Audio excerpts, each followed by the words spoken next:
write them up and send them home. This is what KW told D, to write them up and send them home when it came to the CNAs. I stayed over to do my charting after working the 11 and 7 shift, and I don't know what D said to KW, but anyway, KW told D, if the CNAs get out of line, write them up. And if they don't want to listen to you, send them home. They were talking real loud from where I can hear them. Dee got so excited and her eyes were wide open to the point she mimicked KW. Write them up, send them home. I can write them up. I can send them home. She mimicked everything that KW told her as if she was so excited to hear those words. Dee asked KW with excitement in her eyes, I can send them home? If they do not do what I say, I can send them home? KW said yes. Dee said, I can send them home? KW said, you can write them up and send them home. And Dee started laughing as if it was good news. And she continued to ask KW, I can write them up and I can send them home. Then KW told Dee that she can write them up and send them home if the CNAs do not listen to the nurses. KW told Dee that the CNAs is working under the license of the nurses, and if the CNAs do not listen to the nurse, write them up and send them home. Then Dee told Ellis, did you hear what KW told me? KW told me that we can write the CNA up and send them home if they do not listen to us. If they get out of line, we can send them home and write them up. I was so upset because I knew that was geared toward me because I was the only CNA in the front, I think, and all the CNAs at night had went home, and there were some nurses around, and I just tolerated for so long to the point from where I had to say something. While I was charting, I said out loud, Dee is not the only one that got hands. I have hands as well, and I am a great writer. Not only can the nurse write up the CNAs, but the CNAs, they can also write up the nurse. I've been a CNA for 43 years, and because I refused to follow the order of a nurse, I end up saving my nurse aid certificate and my med aid permit. KW is a med aid / CNA. When Danielle was working as a DON, KW ended up working from a CNA to a med aid. And after Danielle stopped working for this company, KW stopped working as a med aid and she started working as a scheduler and a supply person. And KW and Dee appears to be very close friends.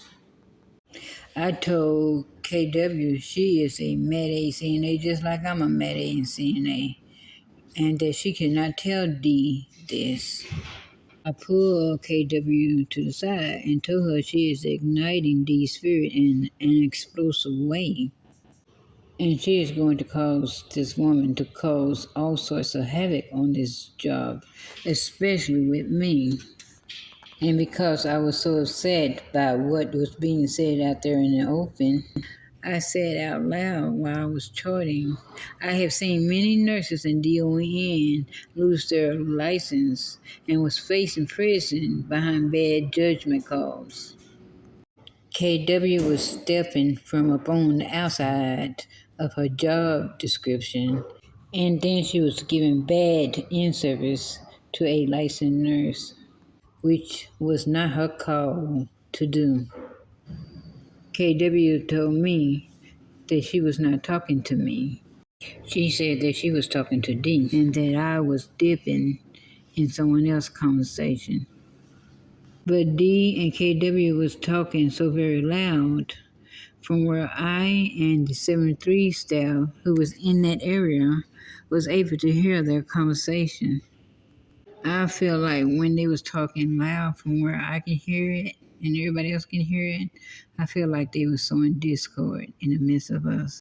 in order for them to turn people against me, because I knew that that conversation was geared toward me and against me and for me. And right after KW told D this mess about sending CNAs home and writing them up, then this was the time when D started writing me up and started trying to send me home in the middle of the night when she know the bus was not running, that is a drug crime area, that I'm a black female, 63 years old, and that I catch the city bus. She did not care. She wanted to cause me harm. I felt as if that there was something out there waiting for me, someone to cause me harm. And KW put this fire in D and Ella's heart to do this to me, and they are both agency nurses. And the ironic thing about it all is, on November 28, 2023, it was Ellis and Dee's last day there. Ellis was telling everyone on the job that it was his and Dee's last day at that job. November the 28th, 2023. So he made this big announcement on November 28, 2023, that Oasis is going to be his and Dee's last day working there. But I had no idea that November the 28th, 2023 was also going to be my last day working at Oasis as well. This was their plans to terminate me at any cost and send me into the dark. They sowed discord against me and they wanted me out. But did they had to go this route? This is what hurt the most.